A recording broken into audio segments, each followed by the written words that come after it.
Hi, my name is Cassandra. I am the CEO and co-owner of AmpRx, the makers of the BrownBox. I'm here in our warehouse in Music City, Nashville, Tennessee, with Conor Korte. Awesome. I'm happy to be here. Thank you for having me. I'm happy to have you here. Actually, you're one of the very first techs that I got to know since we took over the company in 2020. Really? Yeah. So I have a good story about that. I think you have a good story about it too. I have a terrible story about that. We'll get to that eventually. But if you wouldn't mind, please state your name, your purpose. Awesome. Who you're working with. So I work with currently Buddy Guy as his guitar tech and stage manager, and then I am also now with Kingfish that I just started in November, I believe it was. So I've been out with Kingfish when Buddy's off the road, and I'm his guitar tech and stage manager as well. And I think in this field, you just got to wear many hats. So even with Buddy, I do film, so just like this. So I do like tour vlogs and all that other stuff. So awesome. Yeah, but otherwise, just those two as of right now. Yeah, until Buddy's ready to officially get off the road. Which will probably be never. Never. He's never going to be ready to get off the road. Nope. I mean, you're a guitar player, right? Or hobbyist guitar player. You're a hobbyist guitar player, but you play guitar. Yeah. You play any other instruments? No, or? just guitar. Okay. Yeah, I'm more of a collector of a guitar, actually. Oh, that's cool. Yeah. So I own like 24 of them in my house. Wow. Yeah. All in a closet in case. All that's cases. awesome. Yeah. How did you get into music, and what made you want to become a guitar player, and then how did you get into teching? Okay. So I started playing guitar when I was 4 years old. My parents got me a acoustic guitar for my birthday, and they also got my brother one. And my brother put it down, and I just kept playing. So I've been playing guitar. I took lessons when I was younger. Learned a lot, learned scales, learned to read tab. I never learned how to read music though. I play by ear. I'm not the best person at playing by ear, but if you could play something in a certain key, I'll make sure I find that key and play it in. So I started playing. I played in bands when I was like in 8th grade, 8th through like middle of high school. And then after that, I went to college. I went to Columbia College in Chicago and graduated with a bachelor's in audio engineering. So I kind of still played guitar, but went more into the production and running the sound for it, because that's just something I've always been intrigued by. And then after college, I met up with a group of guys who are from Detroit who now live in Nashville. They're called Brother Elsie. Oh. 3 brothers. I started going out on the road with them, traveling in a van, being their guitar tech, and running front of house for them if they need it, being like a tour manager, just wearing multiple hats. And then I started working at a music store too as well as the guitar manager and guitar tech.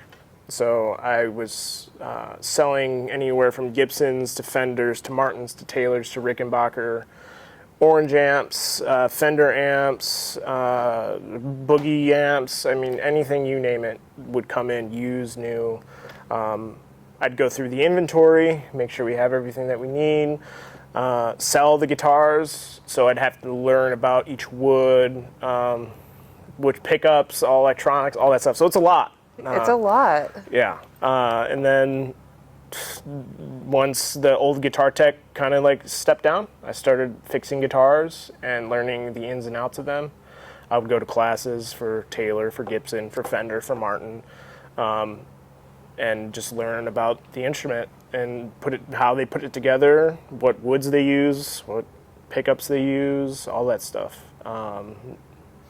And I'd just take customers' guitars in and learn from him and learn from a luthier that we had that would come in and kind of show me the ropes of how to set up a guitar. And yeah, once I stopped working there, because touring, I started getting more into touring and college and all that stuff. I graduated college, and my first major tour was with a guy named Masego. Have you ever heard of Masego? Maybe I have because of you, actually. So he's a saxophone player. Really? Yeah. So I was actually on tour with him as his monitor engineer. Is this all out of Chicago? No. So I lived in Chicago. Yeah. Most of my life. But no, so I got on the road with him via friends.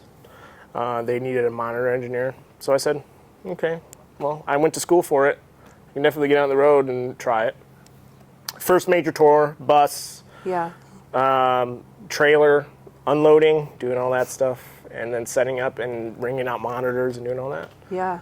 And that's where my major foot in the door started, was with Masego. Wow. Yeah. So you like the tour life? Yes. Yeah. I mean, even when I was younger, I would go to concerts and I would see the people behind on stage working with the artists, running sound, doing guitars, and that's something I've always wanted to do. And you just meet the right people and you keep going at it, and you'll get to where I'm at. Yeah. So how did you end up with Buddy Guy? Okay. So I was with Buddy, and I started in 22, I believe, October 22. And I first worked at his club at Running Sound. Right. Okay. So still had the sound roots, still making, running the sound for all the bands that would come in his club. So Buddy Guy's Legends in Chicago. And prior to that, I'm really good friends with his son, Greg Guy. Cool. He would invite me over to his house, and invite me over to Buddy's house for like Easter, hang out with Buddy. Buddy started to see my face and get familiar with it. Yeah. And working at his club, he'd be hanging out at the front, having some cognac, and I'd just go up to him and say hi or whatnot. So, and I was always there for January residency shows too. Cool. Chris Bynum was the original guitar tech, and before me, he stepped down. They put out a post via Sage, the production manager, said, "Hey, we're looking for a new guitar tech for Buddy," and I shot my shot, knowing what I know, knowing the right people, being in the family, so to say, Yeah. being all around his kids, and they were all supporting me, saying, "Hey, you need to go out for this. You're the right man for the job." And funny story, they initially hired somebody else. Really? So I was up against me and another guy who worked with, I believe, Prince and the Rolling Stones, I believe. Might be wrong. So he stepped down. He actually quit after 1 week of working. Really? Yeah. Okay. Which is a whole nother story. Sure. And then Sage told Max, said, "Can we hire Conor now? Can we hire him? Because he needs to come out." And that's kind of where it started. Wow. Yeah. Well, a lot of people that are seeing this tour, and they already know, when you're on tour, you see these people more than you see your family, your friends. So they better be your family and your friends. So it's just a testament that you spent personal time with the family as well as already working with them in the club and everything. It's not just like filling out a job application online. Yeah. It has to really work with the personalities and. Yeah, they could say, for one way, you could say you can have 20% work ethic, but you have to have 80% hang. Yeah. If you can't hang, you can't. You're living on a bus. It's a house. Everyone shares it. Yeah. We sleep in a bunk across from each other. We are at the same hotels. We eat with each other. I mean, you do everything with your band and crew. Right. And I also love touring. I'm also in that camp of people who I'm invigorated by the task that we're accomplishing when we're on tour. I love that. Yeah. I also, in some aspects, love the travel, but that aside, there are so many aspects of it that are really difficult and very uncomfortable. So you can't afford to be uncomfortable with the people that you're going to be out there with. No. That is absolute hell on earth. Absolutely not. Especially if you don't have the right Cheerios in the cabinet. No. That's one reason why someone got X-nayed. And I understand. Yeah. It's like if you have these things 1 through 9 that make you comfortable on a day-to-day basis, when all this other shit is really completely uncomfortable. Absolutely. They are they're not 1 through 9, they're 1 through 100. I get it. And whenever people criticize artists for their riders, I'll never criticize any artist for their rider. No, because technically it's like they're home away from their home, so they want to have all their favorite things at their hand. Yeah, I get it. So we know Chris from BrownBox, AmpRx, and also we know him personally too. He was, working with BrownBox with Buddy, and Buddy was one of the first big supporters of BrownBox, well before Clark and I ever took over the company. Yeah. So, big supporter of BrownBox. I think I could say he was one of the first adopters of it, and was really important to the message of the company and like getting the product out, actually. But I'm curious if you ever used BrownBox or heard of it or worked with it before you started working with Buddy. I believe I did, and I don't remember if it had to have been a rig rundown. I don't remember what, but I remember seeing your product online. Okay. And I was curious to know what it did and how it affected the sound of an amp. So it's great that I came onto Buddy's camp and there was already one there. Yeah. Yeah. So I kind of asked because I was curious if you came on and you were like, what's this? Because you've told me in our off-camera conversations, oh, BrownBox is a lifesaver, like thank God that we had it out there in this situation, that situation. But at the beginning, were you like, what's this thing? Yeah. Like, does it make a difference? And like, clearly you think it makes a difference now. 100%. But like, tell me about when you found out, oh, this makes a difference. So the major thing that I've noticed, that I've taken into consideration is the longevity of tubes. Okay. Buddy's amps are cranked all the way up. So bright volume up, treble up, bass is off, mids all the way up, and presence all the way up. Okay. And he's running 2 amps. Yeah. And what amps are they? They are 59 basements. Okay. So right now we're actually using, one of them so they're both hand wired. They're not the ones from the store. Okay. Custom made for Buddy off his original 59 baseman. Pine wood.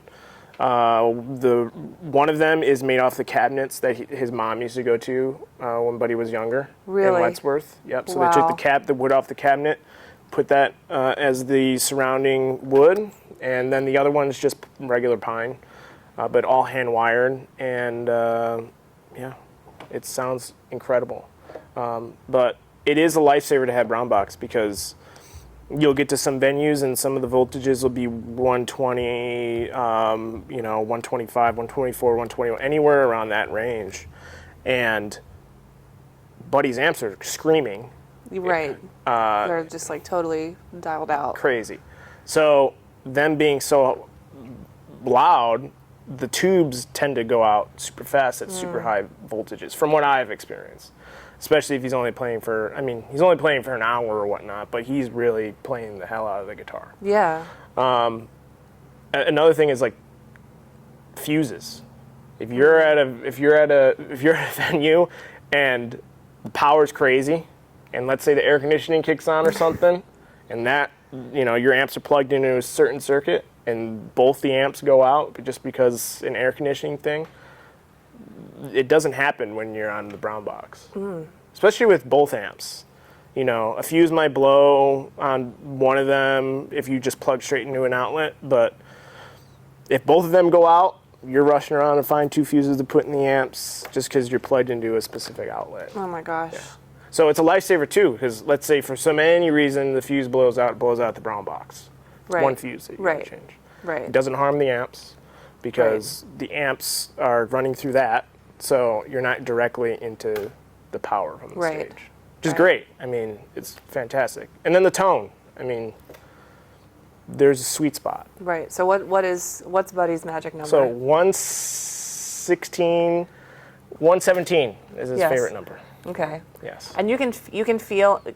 Can you hear a difference? I can definitely hear a difference. Yeah. It's a cleaner tone.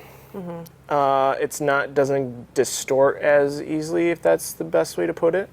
Sometimes if we're at 120 for any reason, there's just some weird distortion tone. I don't know how to put it. I mean, it's really feel. Yeah. So does he ever talk about the feel of it, or? Oh yeah, absolutely. Yeah, so he can tell when it's off, or? Oh yeah, absolutely. I mean, in January, this past January, the first shows I was running at 120, just because it was crazy, and I forgot to put the switch down to 117. And that first week, he was like, I don't know what's going on with those amps. I don't, like, it's something with the amp. It's not the guitar, because you could plug the guitar in another amp and it sounds fine. But I realized, well, Buddy, and the BrownBox is at 120, and I forgot to put it at 117. He's like, okay. Did you switch it? Yep. Okay. See how it sounds tonight. After that, he's like, don't touch the amps. They're fine. Don't touch them. So, yeah, no, he absolutely knows. Okay, I love that. He knows. I love that. Yep. I love hearing that. So you're on to more projects, right? Yep. Yeah? Keeping myself busy. As one does. Where are you off next? But when Buddy's off the road, I'm going on the road with Christone, Kingfish, Ingram. Awesome. How's that been?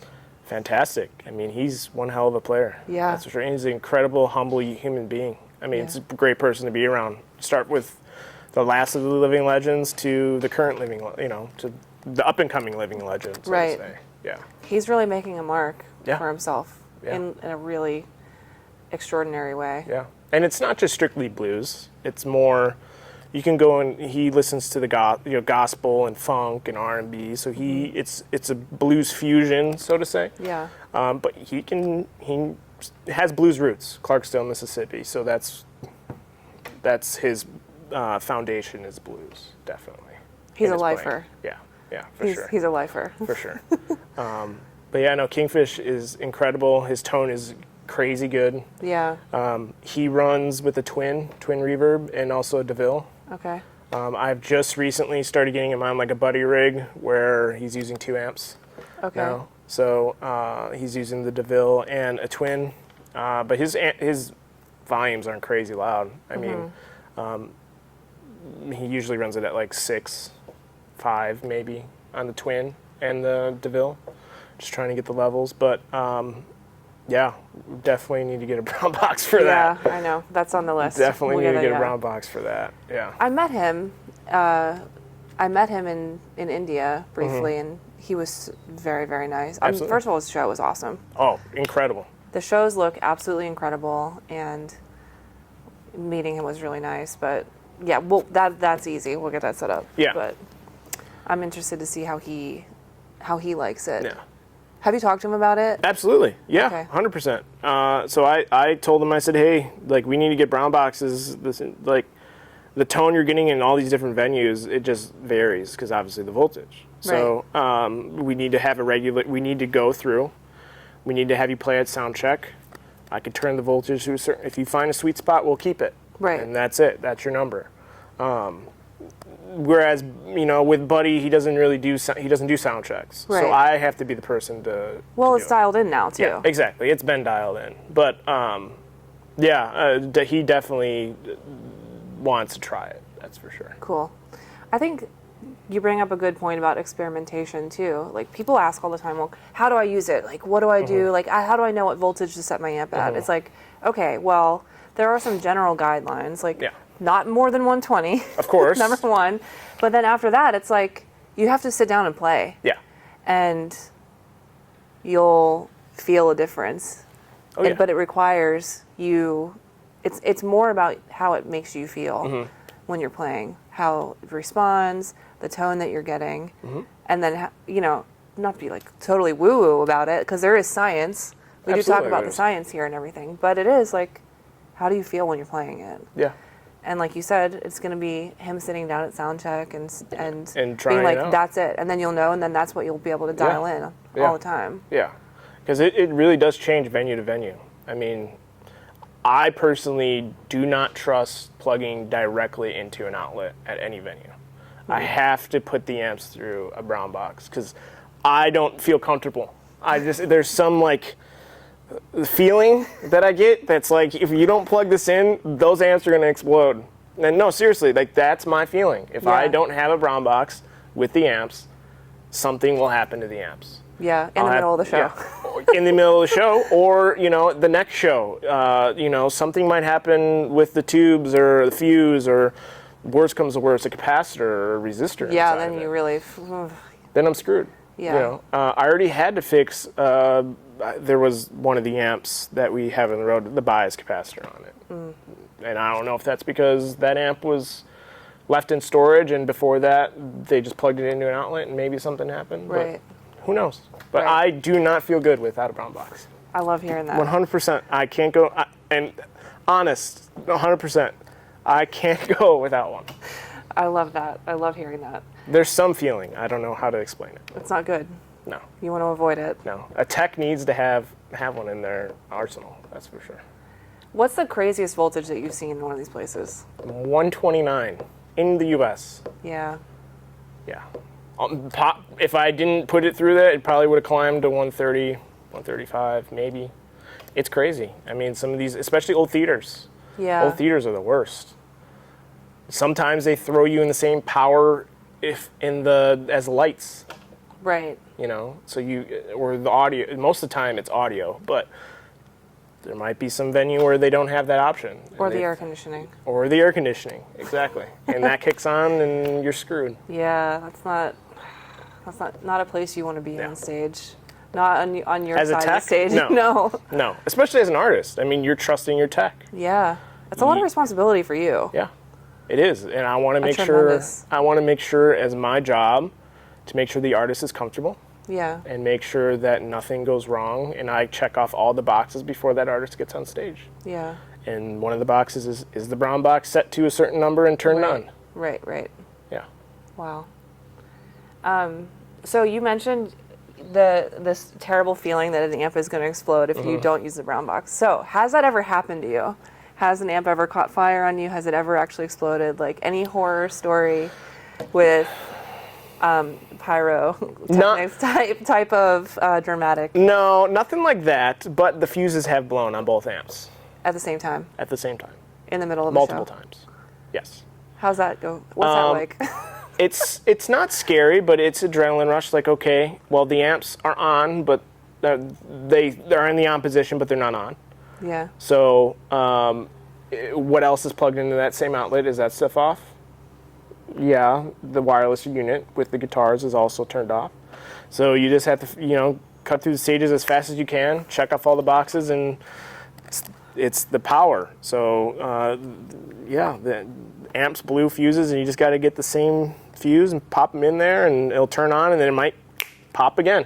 Oh, gosh. Just got to be prepared. And meanwhile, Buddy Guy's like, looking around, trying to figure out why is my amp not on? Yeah, so I think that happened in North Carolina, if I'm not mistaken, where both his amps popped. And, if anything were to happen and the amps were plugged into the BrownBox, that's my first place. Right, It's the fuse. Right. And more than likely, it's not going to happen. I mean, it's probably only happened once. Right. If I can recall on all the shows that we've done. Right. Yeah. But no pyro. Nothing's caught on fire. Okay. Well, if you find yourself in a position without a BrownBox and that does happen, I want to hear about it. Yes, absolutely. Yeah. And even in dire straits, when I was calling you because I had an issue with one of the old ones. Yeah. I remember that. Called you. You guys shipped it out right away. I mean, you guys did your thing. Gotta take care of you. Yeah, absolutely. Better than any other, maybe like a Guitar Center or whatnot. Waiting on hold for 4 hours and. No. Yeah. You got Clark and Cassandra on the line. Yeah, exactly. We're good. We're good. Great customer service. I would like to talk about the story of us meeting for the first time. Yeah. I'd like to get your first impression of meeting me and our interactions because I'd like to also tell my side of the story. Okay. I think it's going to be a little different. Okay, so let's tell your side of the story first before I jump into my side. Okay, well, I will grant you that. Okay, so I think we met in the beginning of 23. It was like January or February 2023. Clark and I had been the owners of AmpRx BrownBox for about a year at that point. The first year of us having BrownBox was making sure that we had everything set up to make them the best that we could. Yep. Clark got the manufacturing down, we got the suppliers down, we had like a lot of issues like that to work through, and we were slowly making contact again with the artists that were already using BrownBox, even like the long-standing artists such as, like I said, Buddy Guy, one of the first adopters. Big, important part of the story of BrownBox. Absolutely. So I am also a violinist, and I toured with an artist named Arijit Singh, who's the biggest Bollywood star ever. And I was in India during the happened to be in India. I just happened to be in India during the Mahindra Blues Festival. Like, I had an Arijit show the weekend before and an Arijit show the weekend after. And I was like, okay, all of these people from the States are coming for this blues festival. Instead of me flying back to Nashville for 5.3 days, I'm going to stay here and see all these people. And wow, Buddy Guy's one of them. He's one of the, BrownBox's most important first artists.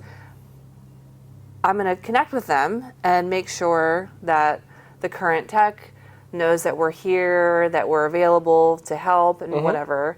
And also, I'm in India, and there's no way that we're all going to be in India at the same time, and I'm not going to find these people. Yeah, absolutely. So I got your number, and I started texting you, being like, I'd love to meet, and like, we're the new owners. I had my little spiel that I was giving at the time, and you were busy, obviously, because you were like flying to India, and like, I don't know if you were sick before you went to or whatever, No, but I like, was sick when I landed. you were sick by the time you landed. But like, obviously you had international travel to contend with, international touring to contend with, which I know all of that. And I was like, I know he's probably not ignoring me, but there's no way that I'm going to be in India for this weekend and I'm not going to see these people. Like, I'm going to do whatever I have to to make sure that I see these people, because 100%. we're not going to be 36 hours flight away from home and miss each other. So I keep texting you and I keep texting you, and I was like, this guy is going to think I'm absolutely out of my fucking mind. Oh yeah. No, I mean, I was like in persistence mode, but I knew like you were super busy. I know what it's like. I was like, man, I know what it's like to travel, but I really wanted to meet you guys, and I wanted you to try our BrownBox 200 series, which ended up not working out. No. That didn't work. But that's not your fault. It wasn't my fault. No, that's It actually helped us provide a solution ongoing. Awesome. So that was good. But I was like, these people think I'm nuts. I was like, this guy's probably like, who is this lady who's like in India that won't stop hitting me? No, not at all.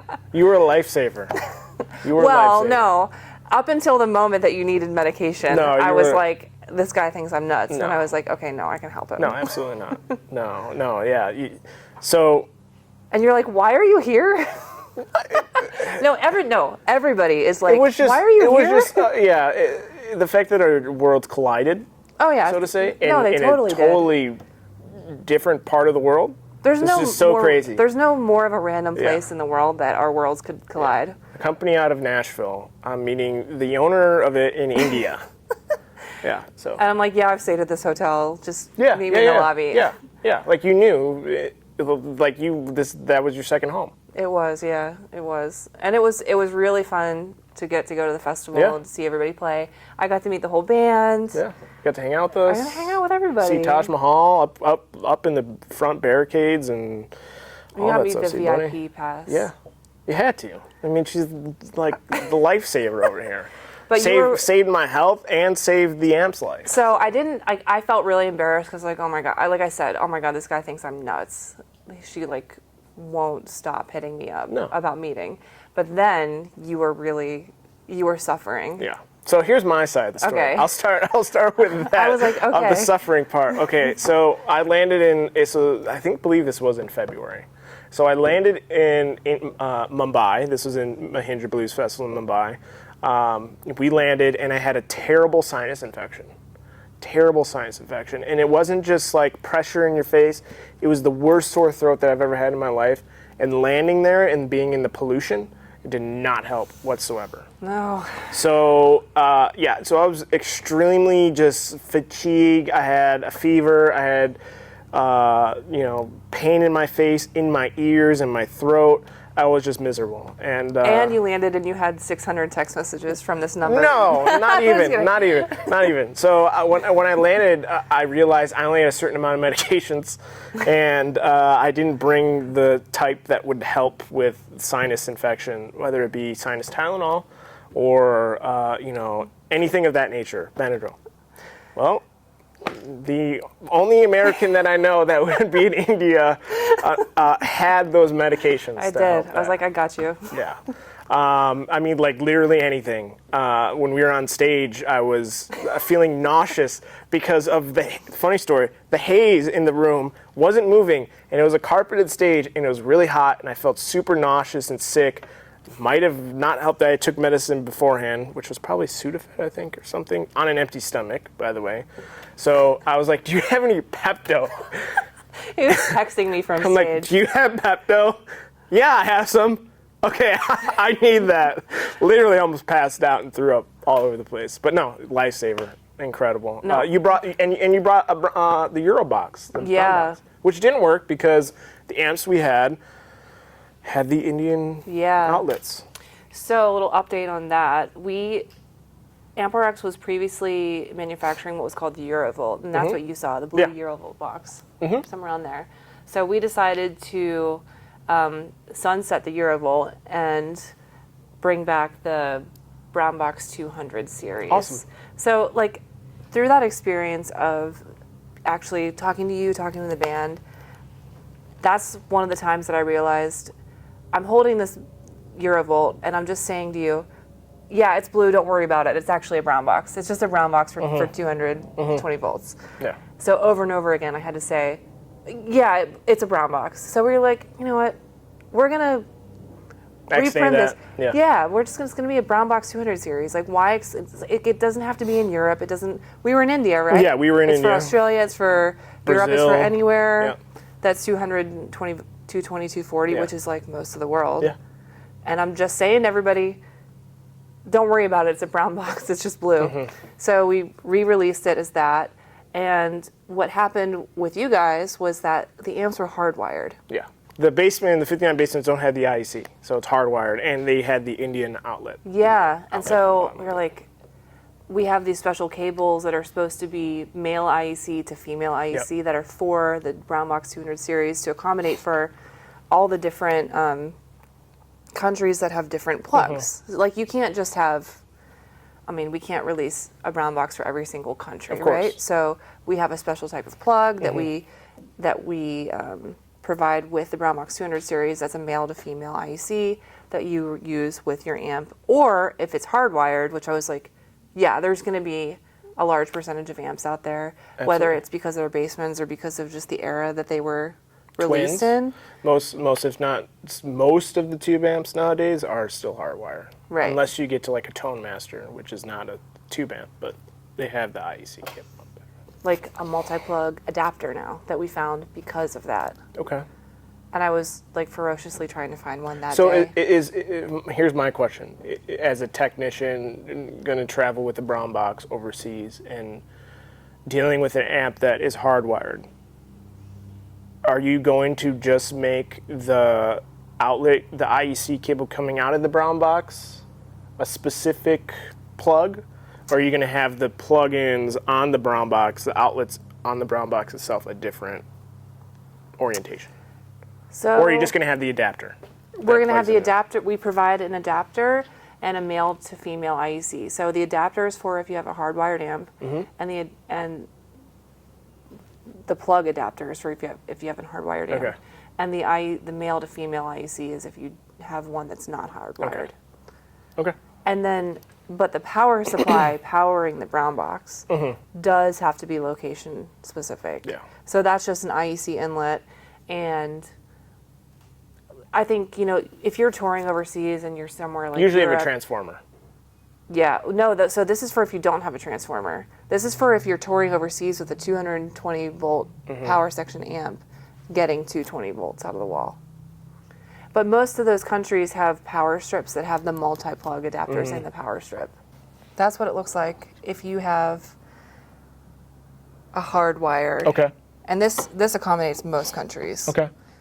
Yeah, so we found this after my experience with you guys. Yeah. So you're in India. The power coming out of the wall is 240 volts, right? What you're saying is they're backlining, or you brought an amp. Yeah, we're backlining. No, you're backlining an amp that has an American power section, so it needs 120 volts. That amp blew up on me in India. It actually blew up. Smoke. Oh, really? Okay, so you do have a story. Yes. And I was desperate. I was there running around with the freaking blue box, desperately trying to get them on stage with Buddy.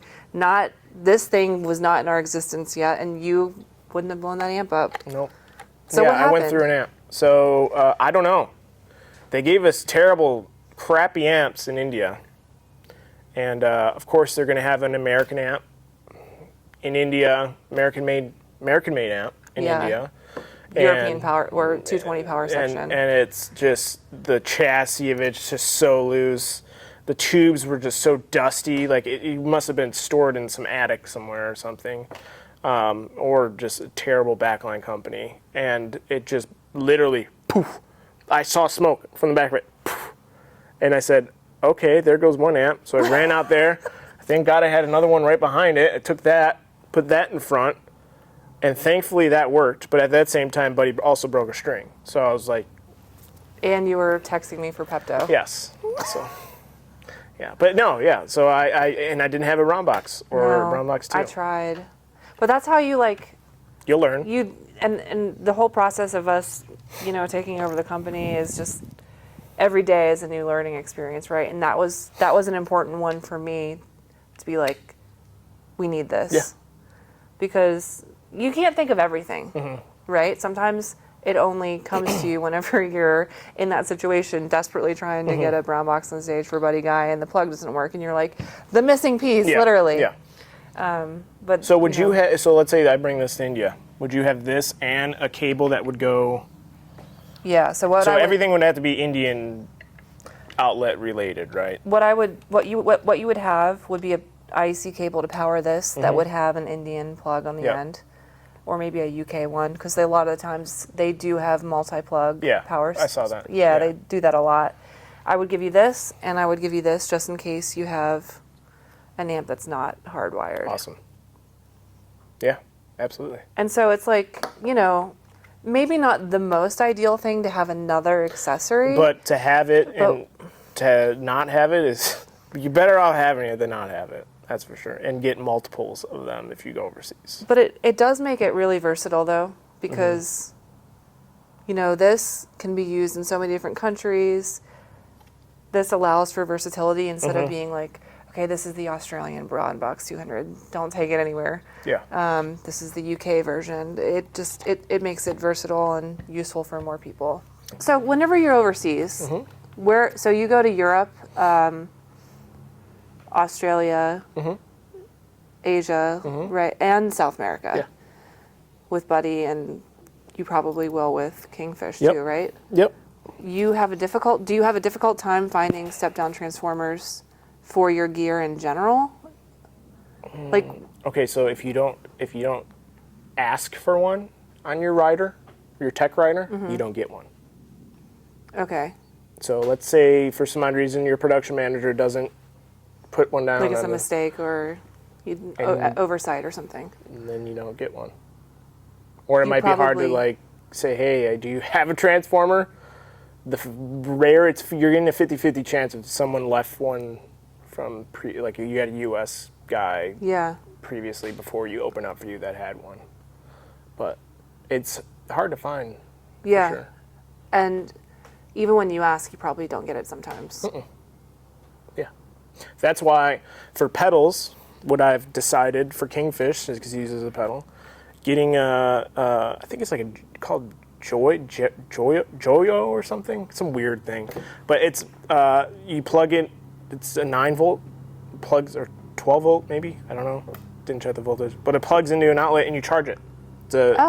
It charges, it's got 9 lithium batteries inside of it. Really? So you don't have to worry about any ground issues or anything like that. Plug straight into your pedals, turn it on, voila. Right. And it's just a charge. It's like a dock. It charges. It holds the charge of the pedals. I wonder how long it lasts.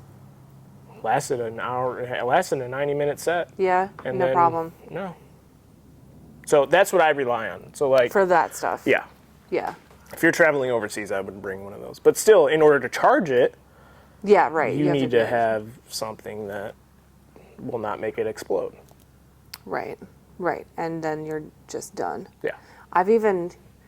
You never really know what can take, there's a lot of products that can take 120 to Of course. 220. Like you can plug your MacBook in, for example, it takes all voltages. I had a power strip that I brought from here to India one time just so that I could like plug more things in. Didn't give it a second thought, completely fried it. Yeah. Like it couldn't handle Yeah. more than 120. And I was like, it's just a power strip. It's Yeah. not even really doing anything. Done. Even with half a phones. second. Even with phones, like in Brazil, my phone got super hot Really? because you just plug it. You know, you have the adapter, it just goes straight into the Yeah. outlet. But still, like screwed in my battery on my phone. So Wow. I can't carry around a transformer with me everywhere I go. But What if you had a rack mountable version that lived in your tech case for your own stuff? the thing is that it has to be. My tech case isn't big. Like a half space, maybe? I don't even have a space. Like it's a Pelican. My tech work box. Like if I'm I if guess I'm I traveling haven't overseas. Oh, yeah, right. If I'm traveling overseas, I'm bringing I've got a Circle 3 design. It's all in one. It's a fold-out workbench in a That's cool. Pelican. So I have that. But on my workbench that I bring on the road in the U.S. and Canada, be amazing. Right. Amazing. Even if it's not even on my workstation and it's in another rack that I can just go to, I can wheel my workbench over and plug into. It'd be amazing. Interesting. But is it Like techs are our rock stars, right? Yeah. Like techs are just as important to us Yeah. as artists are, if not more. Because they're who's using our products every single day. You're the ones talking about it. You're the ones who really understand why Yeah. it's important, and it makes a difference in your life and job. Yeah. And the feeling, like the way that it affects the player, is also really important. But how it affects you and your get it. job is just as important. Yeah. I mean, I've been in the business for not a super long time, 10 years. I mean, it's the best product that, like I said, best product I've used on guitars, amps. I wish all the small little mom and pop shops had them. Yeah. Because there's a lot of important places where music stores exist, and a lot of people go to them because it's the only place in town that has them. Right. So maybe those people, since they're the only place in town that has them, is an important place for those people to go to. Yeah. They'd be willing to learn about it, and maybe they can sell that to Yeah. those musicians. I don't know. You guys are kicking ass, that's for sure. Thanks. Well, Socials. socials. Well, one thing I'm going to mention too is that, like I said earlier, the greatest barrier to entry of good tone is actually knowing what it is. So, Connor, will you make a playlist for us Happily. of what you think quintessential tone, quintessential playing, stuff that influenced you, made you 100%. made you love music, or Absolutely. you gotta, if you want to know what good music is, you gotta listen to good music, right? Absolutely. And tone obviously changed throughout the years. It has.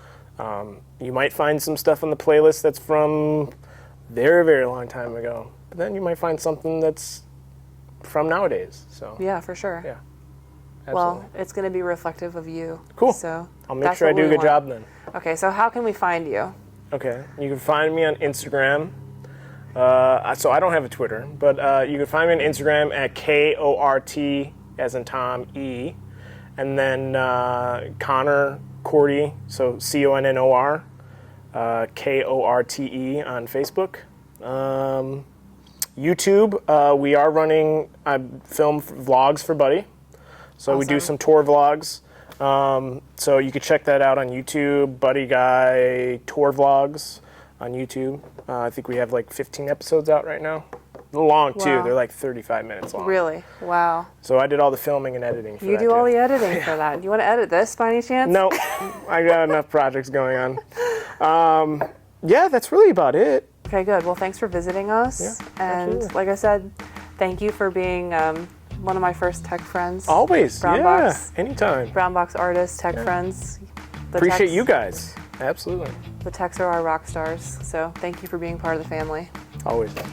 Appreciate it.